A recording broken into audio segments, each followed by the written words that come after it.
হযরত আবু বকর রাদিয়াল্লাহু তাআলা আনহুর জীবনী।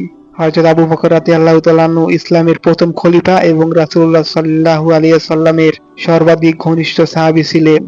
তার পূর্ণ নাম ছিল আব্দুল্লাহ ইবনে আবি মুহাফা উসমান ইবনে আমির তামিমি কুরাইশি। তিনি ইসলামের ইতিহাসে সিদ্দিক অর্থাৎ সত্যবাদী উপাধি লাভ করেন। তার জন্ম 573 খ্রিস্টাব্দে মক্কায়। বংশ কুরাইশ গোত্রের তামিম শাখার অন্তর্ভুক্ত। পিতা আবু মুহাফা উসমান, মাতা সালমা বিনতে শাখর। ইসলাম গ্রহণ। হযরত আবু বকর রাদিয়াল্লাহু তাআলা আনহু প্রথম দিকের ইসলাম গ্রহণকারীর মধ্যে অন্যতম ছিলেন।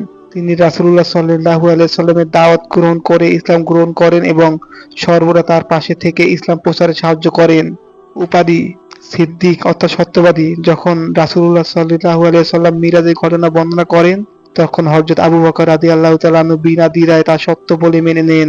এজন্য রাসূলুল্লাহ সাল্লাল্লাহু আলাইহি সাল্লাম তাকে সিদ্দিক উপাধি দেন। বিশেষ অবদান: ১. দাওয়াত ও ত্যাগ: ইসলাম প্রচারে তিনি গুরুত্বপূর্ণ ভূমিকা রাখেন এবং বহু সাহাবীকে ইসলামের পথে আনেন। ২. অর্থনৈতিক সহায়তা: তিনি নিজের সম্পদ ব্যয় করে বহু গরীব মুসলমানকে দাসত্ব থেকে মুক্ত করেন, যার মধ্যে হযরত বেলাল রাদিয়াল্লাহু তাআলা আনহু অন্যতম। ৩. হিজরত: রাসূলুল্লাহ সাল্লাল্লাহু আলাইহি সাল্লামের সাথে তিনি মদিনায় হিজরত করেন এবং গারো সাওয়ার গুহায় ৩ দিন লুকিয়ে ছিলেন। বদর, উহুদ ও খন্দকের যুদ্ধ: তিনি প্রত্যেকটি যুদ্ধে সরাসরি অংশগ্রহণ করেন এবং রাসূলুল্লাহ সাল্লাল্লাহু আলাইহি সাল্লামের পাশে থাকেন।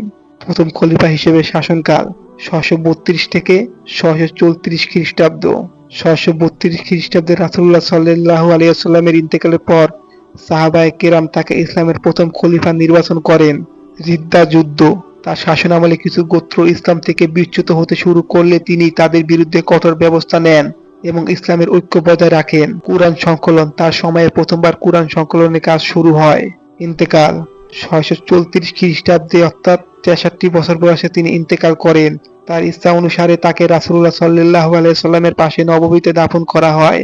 হযরত আবু বকর রাদিয়াল্লাহু তাআলা আনহু ছিলেন ইসলামের ইতিহাসে অন্যতম নেতা, যিনি তার জীবন ইসলামের প্রচার ও সংরক্ষণের জন্য উৎসর্গ করেছিলেন। তার খিলাফতকাল ইসলামী শাসনের ভিত্তি স্থাপন করে এবং ভবিষ্যতে খলিফাদের জন্য আদর্শ হয়ে থাকে।